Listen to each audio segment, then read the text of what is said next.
Olá, gente, tudo bem? Tudo bom com todos? Então, vamos dar início aí a mais uma aula de cirúrgica 1,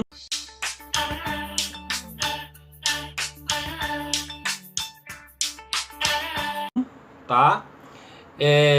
Nós já estamos caminhando aí para nossa avaliação, né? A nossa segunda avaliação da Jota, que é no dia 27 de julho, semana que vem, tá? E eu quero que vocês peguem aí comigo na página 44, quando nós falamos o paciente e suas necessidades, né? Na aula passada, quem acompanhou a aula, quem, né, assistiu a nossa aula, eu falei sobre a cirurgia, que é dividida em convivência. O que é convivência? Você ter acesso a informações e saber sobre a cirurgia que você, paciente, vai realizar. Falei sobre indicação, que é a clínica, que é o problema do paciente, que faça com que ele busque, né, uma alternativa, que é a cirurgia. O risco, muitas das vezes a cirurgia ela pode ter o risco, mas ela pode ter também o benefício. Então tem que pesar na balança, é risco ou benefício? O que a pessoa tem de problema de saúde, como por exemplo, que pode ser risco? DPOC, doenças cardiovasculares, doenças autoimunodegenerativas, né? Doenças imunológicas, como diminuição da taxa de defesa imunológica. Então, às vezes, a idade, que é um fator não modificável, isso pode ser também um fator de risco, né? Claro que, na verdade, a família, né, as pessoas que estão, né, em volta da pessoa que vai sofrer a cirurgia, isso tudo tem que ser passado e orientado, né, perante o médico aí, quais são as consequências e também o futuro prognóstico desta pessoa que vai fazer a cirurgia. E por final, quando eu expliquei para vocês, falei da decisão. A decisão parte de quem? Da pessoa que vai operar. É o termo de consentimento que a gente fala para a autorização da cirurgia, né? Ninguém opera sem ter alguma autorização. Para eu operar, eu assino o termo de autorização. Exceto quando a gente fala de cirurgia de urgência e emergência. Cirurgias eletivas é o que enquadra o que eu estou falando para vocês. Que na verdade o paciente ele assina um termo de responsabilidade autorizando a cirurgia e qualquer procedimento que ele possa realizar quando houver necessidade durante a cirurgia ou depois dessa cirurgia.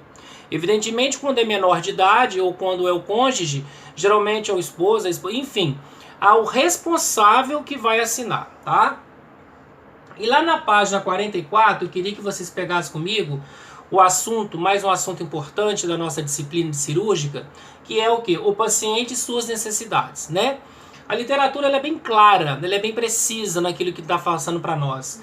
Que no momento que utilizamos o termo paciente, né, estamos nos referindo a uma pessoa que requer atendimento médico e tem as suas necessidades básicas alteradas. Na verdade, cliente, né, algumas literaturas, pacientes em outras literaturas, isso não interfere, né, no que você está fazendo.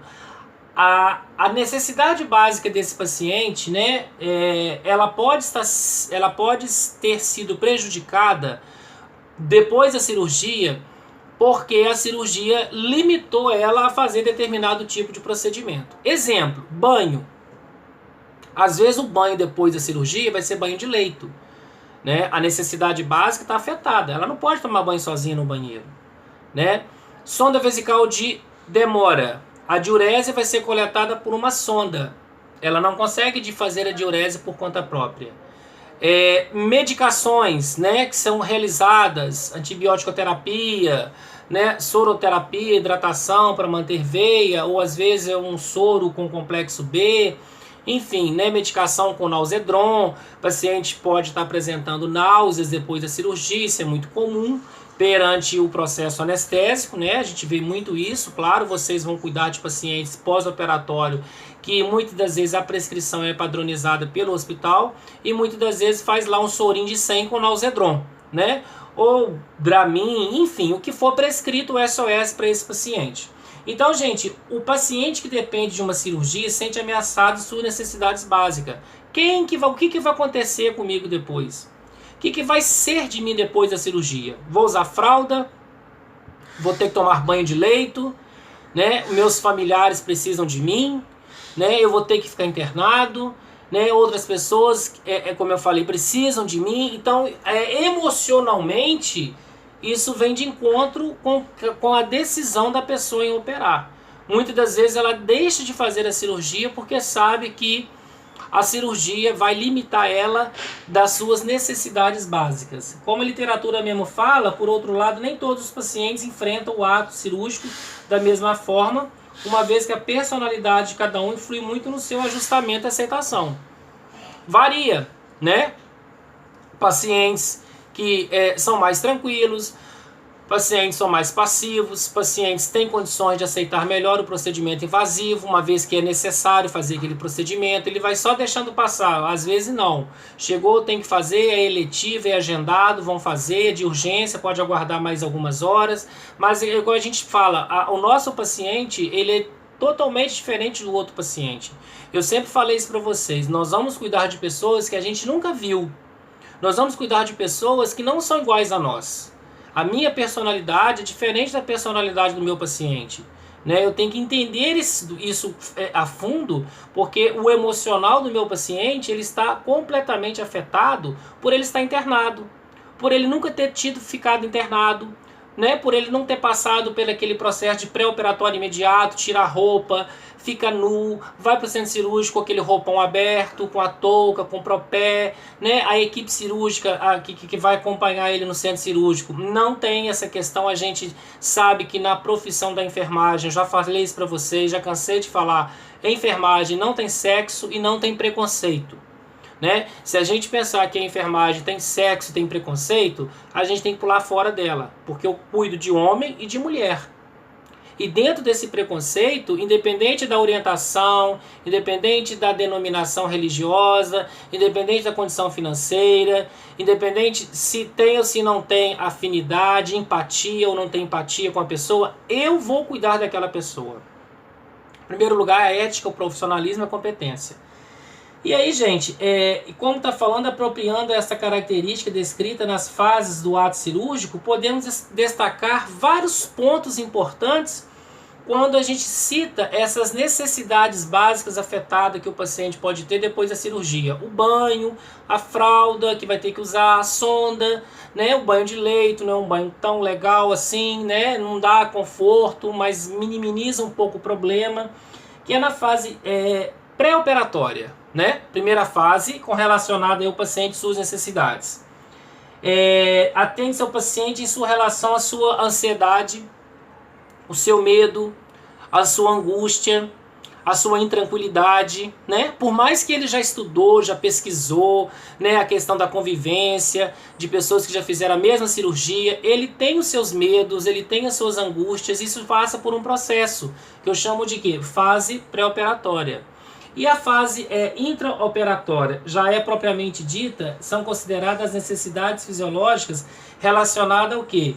Ao paciente, a higiene do paciente, o comprometimento que a gente tem que ter com esse paciente, né? A relação profissional e paciente, principalmente apoio psicológico, cuidados de enfermagem, né? Na assistência de enfermagem que a gente tem que ter para cada paciente. Eu falo que a enfermagem ela é única, mas os pacientes são vários. Eu cuido de vários pacientes com a única profissão, mas com assistências diferenciadas. Cada paciente que eu cuido, cada paciente que eu acolho, cada paciente que eu estou cuidando dele no hospital, ele tem uma necessidade básica fisiológica diferente do outro. A enfermagem é única, mas essas assistências são várias, né? Porque cada paciente tem uma limitação. Cada paciente tem uma necessidade básica fisiológica prejudicada. Como eu já falei, curativo, a deambulação, a cadeira de roda, né? Toda essa questão que fragiliza emocionalmente tanto o paciente como a família. E na fase pós-operatória deve-se encorajar o paciente até o seu total restabelecimento ou melhora significativa. Caso o resultado não seja satisfatório, em consequência, de cirurgias radicais ou deformantes, né? Aí, gente, já é uma situação mais complicada, principalmente durante a alta, o pós-operatório, os cuidados serem feitos em casa, né, com o apoio da família, quando não tem uma perna mais, quando não tem um braço mais, quando ele não tem um órgão mais. É uma necessidade básica afetada? É, porque a deambulação vai sendo prejudicada, né? Um câncer, por exemplo, de laringe, tem que retirar aí as cordas vocais. Ele vai falar mais? Não. O que faz a gente falar? Né? Desculpa. O que faz a gente falar? A entrada de ar contribui para eu falar e as cordas vocais. Se eu não tenho cordas vocais, eu não falo. Mas a laringectomia, que é a retirada total ou parcial das laringes, como o câncer ele é intrínseco, câncer de laringe ele é intrínseco, porque ele é dividido em extrínsecos e intrínseco. Extrínseco, ele é fora das cordas vocais. Intrínseco, ele dentro das cordas vocais, que fazendo com que há uma laringectomia total. E como que vai ser a necessidade desse paciente daqui para frente? Como que vai ser o psiquismo dele? Ele não pode mais falar. Ele não tem condições de falar mais, né? Vem aí o que? O problema da depressão. Vem o problema da angústia, né? Uma pessoa que falou a vida toda e daqui para frente por um câncer de laringe, ela não vai poder mais falar, porque fez uma laringectomia, né? E aí, gente, falando um pouco mais sobre a comunicação com o paciente. Eu sempre falo isso nas minhas aulas, com os meus alunos e agora para vocês, de um modo especial. A forma como eu abordo um aluno, a forma como eu abordo um paciente, eu tenho que entender a linguagem dele, eu tenho que entender o jeito dele, eu tenho que acompanhar a forma como ele é, porque cada paciente é um paciente. Então, uma linguagem diferenciada que eu falo, por exemplo, uma linguagem técnica, eu posso estar ainda mais deixando ele mais complicado. Pacientes às vezes não sabem o que é uma cefaleia. O paciente não sabe, por exemplo, o que eu falo de um paciente que tem um quadro de epigastralgia. O senhor tem um quadro de cefaleia, o senhor tem um quadro de epistaxe, o senhor tem um quadro de otorragia, o senhor tem um quadro de melena, o senhor tem um quadro aí de HDA, hemorragia digestiva alta. O que é isso para ele? Então, na verdade, essa comunicação ela foi totalmente fragmentada. Eu tenho pacientes que têm conhecimento na área, que eu vou cuidar, e tem pacientes que são leigos, que não têm condições de absorver aquilo que eu estou falando. E aí, gente, eu tenho que falar a linguagem popular. Dor de cabeça, tirícia, né? Se eu falar, Dona Maria, boa tarde, meu nome é João Paulo, a senhora está internada, né? Então a gente vai colocar um soro na senhora, eu vou realizar um acesso venoso periférico no membro inferior direito, no membro superior direito. Essa mulher não vai entender nada. Agora, se eu chego e falo, dentro dessa comunicação com o paciente, lá na página 44, Dona Maria, eu vou furar o seu bracinho para eu colocar um soro na senhora. Ela já vai entender tudo. Por quê? Porque a linguagem atendeu às necessidades dela, né? Porque ela vai falecer de comer, né? Então a própria literatura fala, por meio da comunicação é possível influenciar o comportamento e estimular o paciente a expressar-se com mais tranquilidade. Então eu tenho que falar uma linguagem culta, coloquial, uma linguagem simples, uma linguagem técnica, uma linguagem científica, para aquele público que vai interpretar e assimilar. Porque senão a gente vai pegar e o paciente vai ficar sem saber o que eu estou falando para ele, né? Ele vai ficar com medo de mim e não vai querer fazer mais pergunta e vai se travar. Então, que nós tenhamos cuidado na nossa comunicação com o paciente. Então, meninos e meninas, a comunicação com o paciente ela é muito importante, né? A gente tinha isso no século passado como algo errado, como algo proibido, né?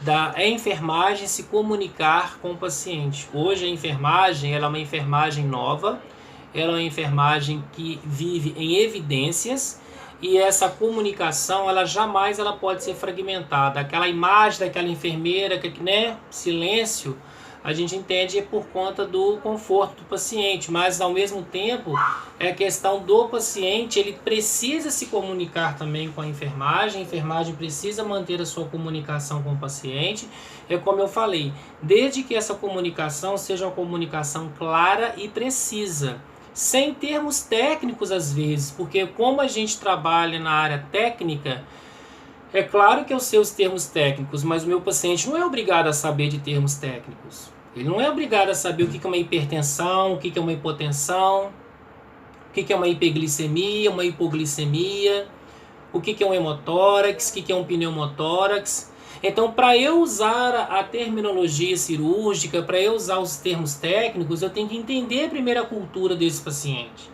Porque eu posso estar falando até bonito, né? Mas eu vou estar falando para mim, para as paredes, porque ele mesmo não vai entender nada.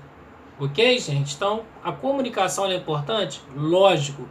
Mas saibamos falar com a pessoa certa, do jeito certo, da forma certa. Porque cada paciente é um paciente.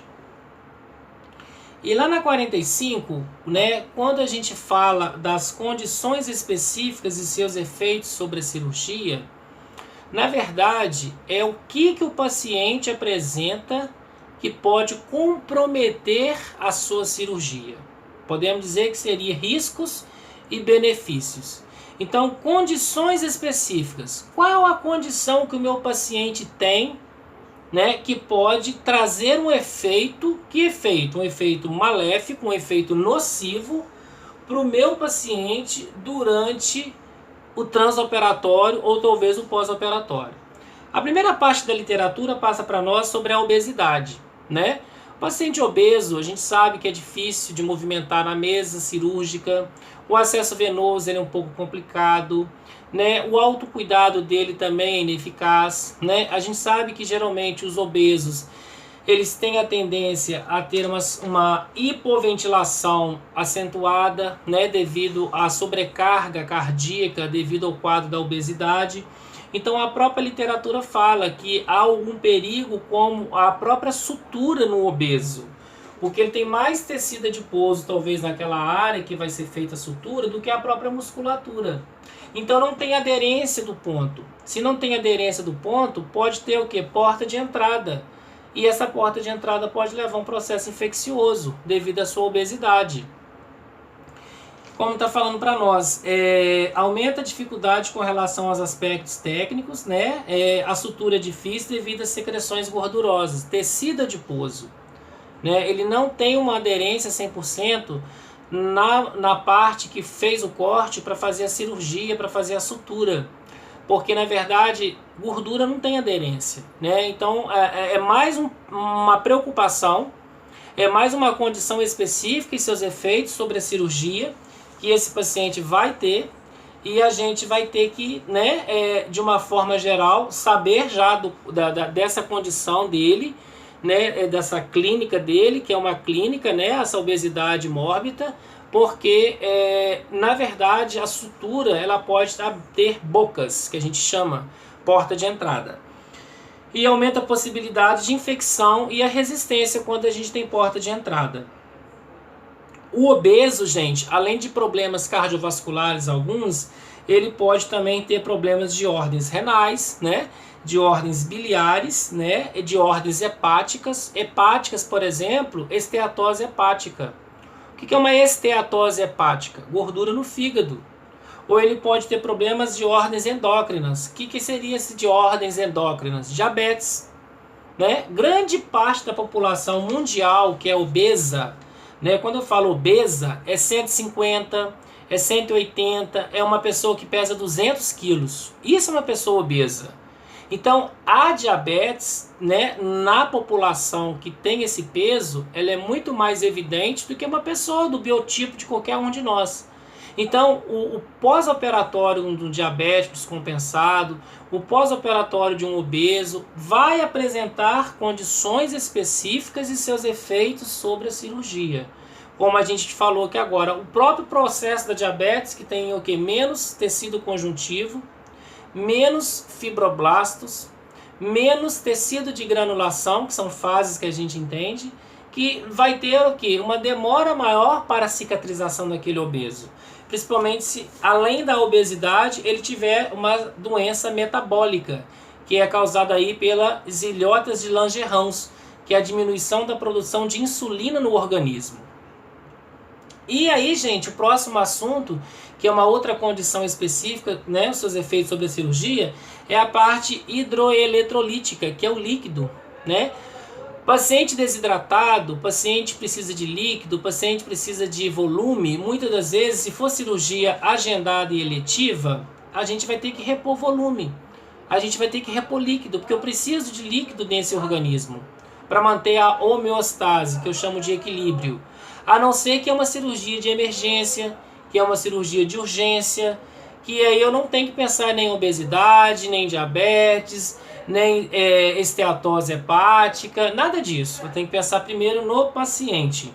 Então a desidratação e desnutrição têm efeitos adversos na anestesia, porque o paciente desidratado, além dele ter menos condição de cicatrização, ele pode estar um paciente anêmico.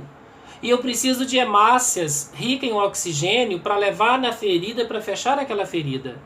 Então, se ele é um paciente eletivo, se ele é um paciente agendado, pessoal, primeiro eu tenho que repor a proporção aí dos hidroeletrolíticos, né? Seja talvez diminuição de sódio, seja diminuição de potássio para repor isso daí. Diminuição de vitamina K. A gente sabe, né, dentro da literatura, que a vitamina K ela é um polivitamínico importante na diminuição do sangramento durante a cirurgia.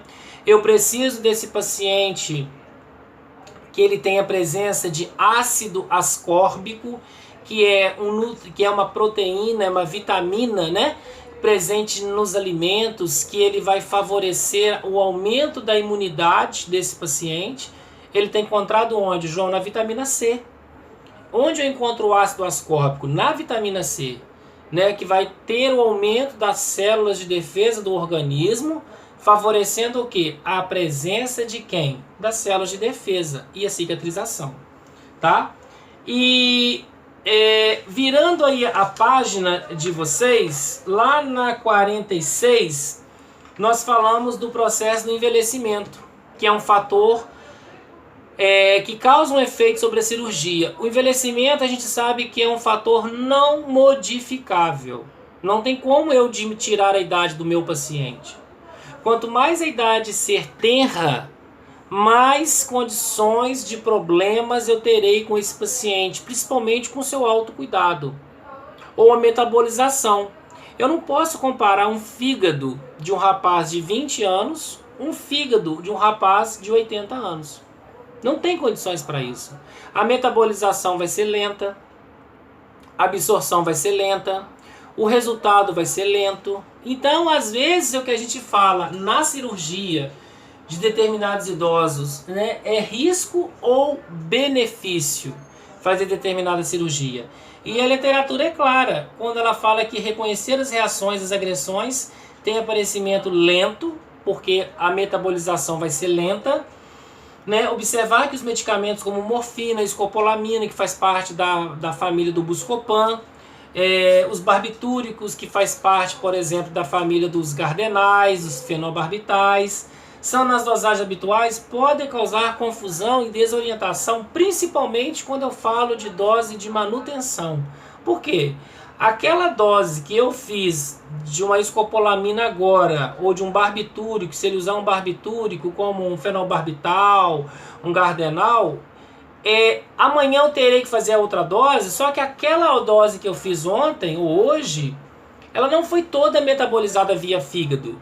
Então eu vou ter um excesso de carga de medicação no paciente. Então, na verdade, o que eu estou fazendo, que seria dose de manutenção, eu estou fazendo dose de ataque. Porque mal eu administrei ontem a medicação naquele idoso, aquela medicação não foi totalmente metabolizada e eu estarei fazendo outra medicação nele. Então ele pode entrar em desorientação, ele pode entrar em confusão, ele pode apresentar uma toxicidade, né? Devido ao quê? A diminuição da metabolização via hepática. E aí, gente, falando das doenças cardiovasculares, que são outros problemas que interferem na cirurgia. Infarto, claudicação. Quando eu falo doenças cardiovasculares, eu falo da parte cardíaca. Vascular, eu falo da parte da circulação. Então, o paciente com claudicação, que é a presença de placa de gordura, que impede a passagem do sangue. TVP, tromboses venosas profundas, esse paciente pode talvez evoluir para uma embolia pulmonar depois da cirurgia.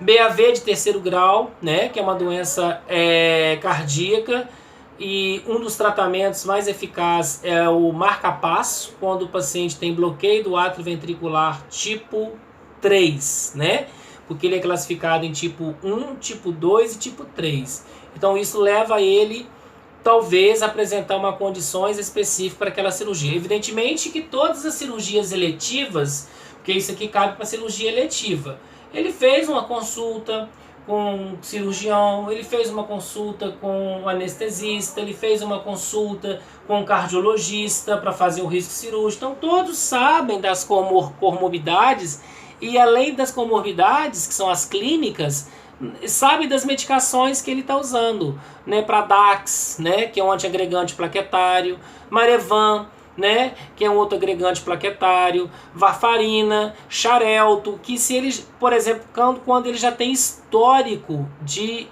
dislipidemia, Lipanon, Liples, né, simvastatina, ou quando ele tem histórico de trombose venosa profunda. Porque se houver uma complicação nesse paciente, que são condições específicas e seus efeitos sobre a cirurgia, eu já sei que é algum problema relacionado à sua doença cardiovascular.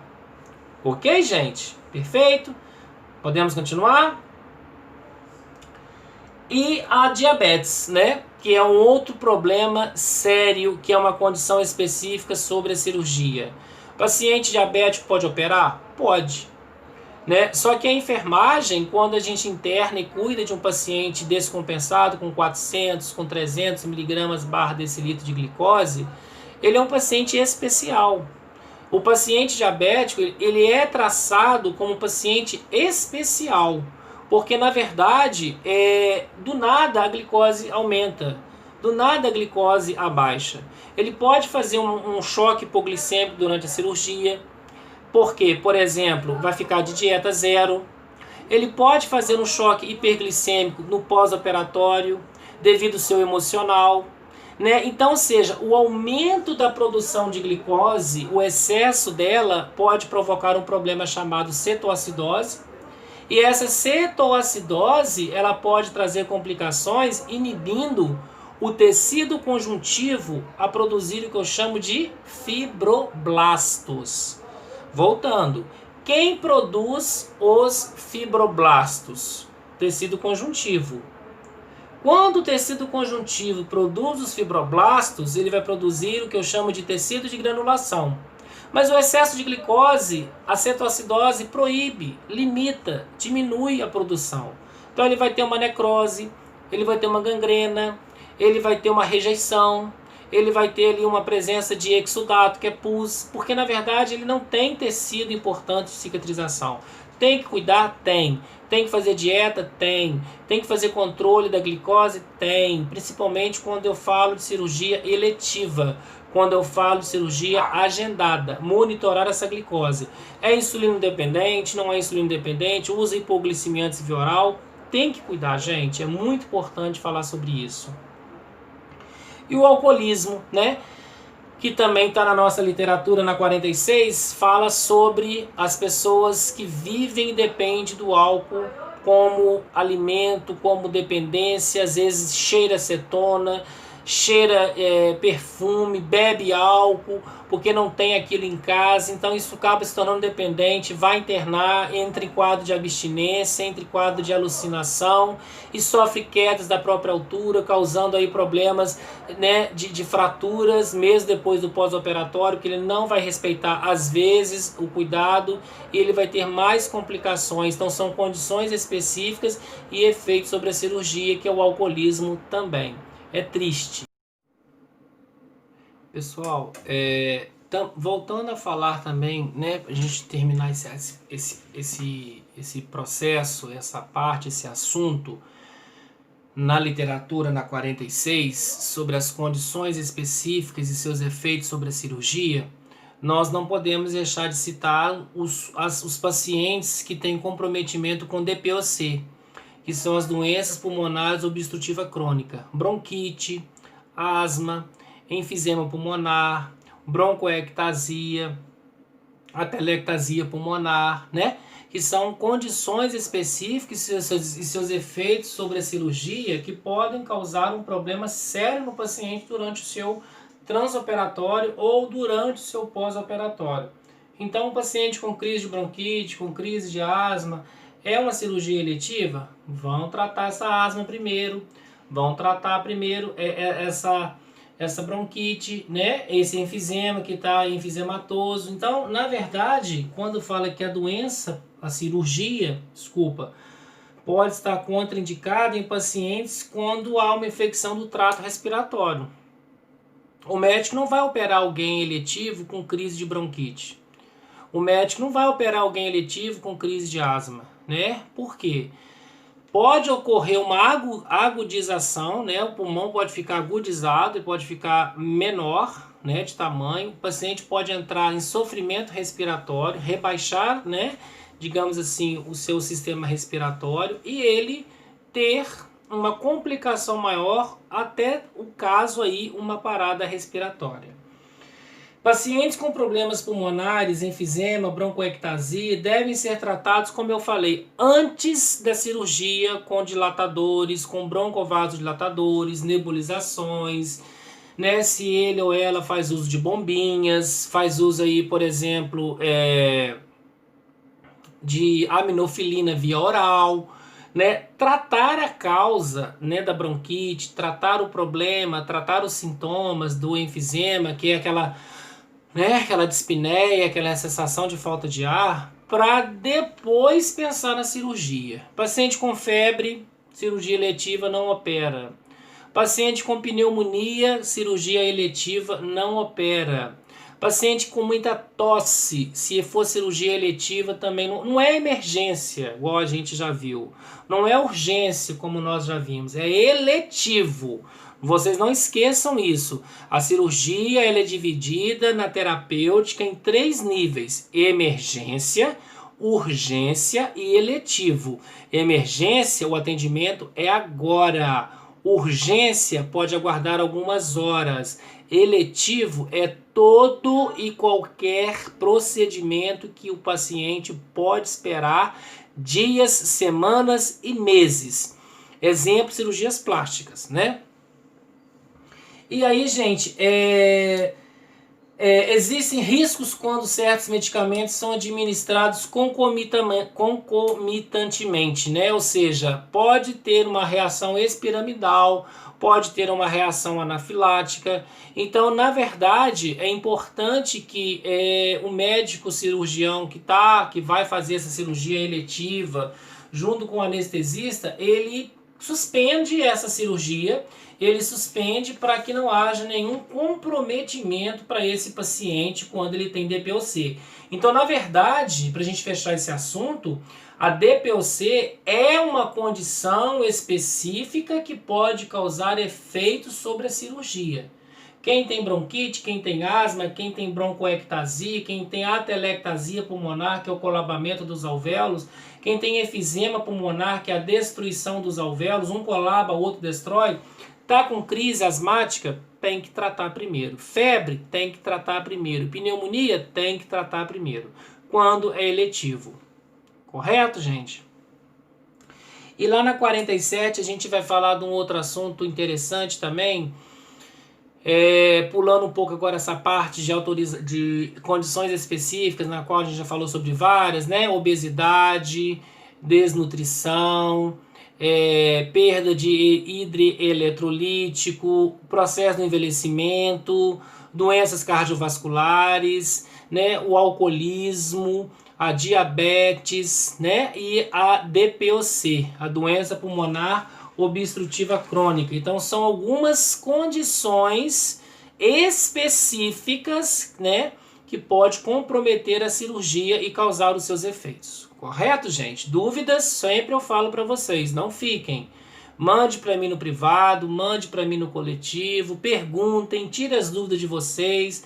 A nossa prova é dia 27, né? Então, assim, já tem muito assunto para vocês. Eu já passei muita informação bacana e eu estou à disposição. Se tiver dúvidas, mande para mim, ok? E aí nós vamos falar de uma autorização operatória, né? Na verdade, é um instrumento administrativo do hospital que dá respaldo tanto para o hospital quanto para o paciente e que também dá segurança tanto para o paciente quanto para o hospital. Na verdade, a autorização operatória é um documento que é assinado quando o paciente faz uma cirurgia eletiva e ele assina se responsabilizando por aquela cirurgia, dando errado ou não. Em casos extremos como emergências e urgências, essa autorização ela não é realizada, porque eu não vou pensar em autorização. O paciente chegou vitimado de acidente automobilístico, seja moto, carro, chegou com afogamento, tá? Com o pulmão encharcado, tem que drenar, hemotórax, né? Bateu o gradil costal no volante. Então eu vou quem que vai assinar o quê?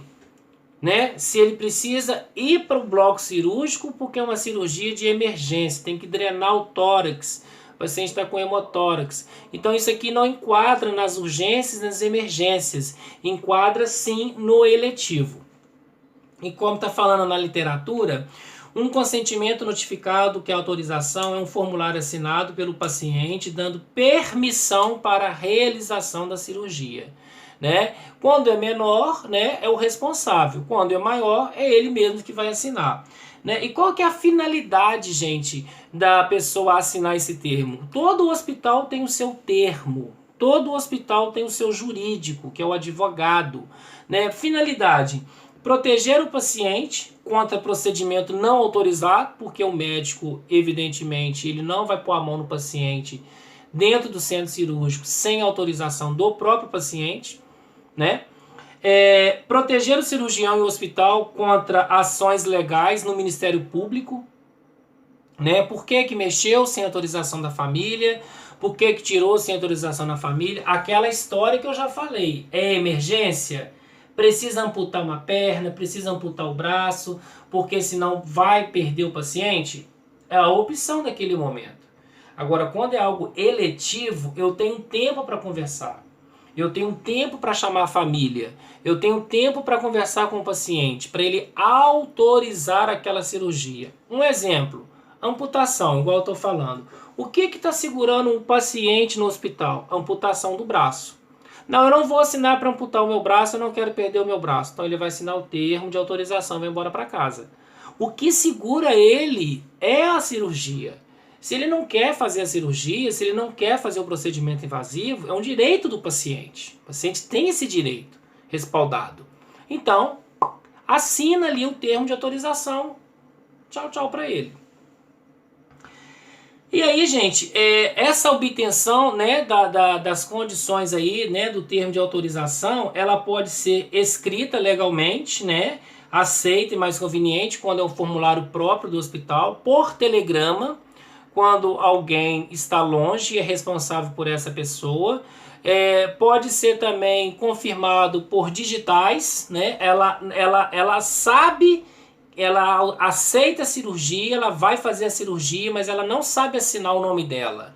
Então, como que eu vou colher o consentimento desse paciente para não ter problemas depois com justiça, com o Ministério Público, com indenização e tudo mais? A digital. A digital também vale, né? Casados, marido e mulher, né? Menores de idade, é o responsável que vai assinar. Isso, essa autorização operatória, como eu falei, ela enquadra nas pessoas que vão fazer cirurgias eletivas. Perfeito? Combinado?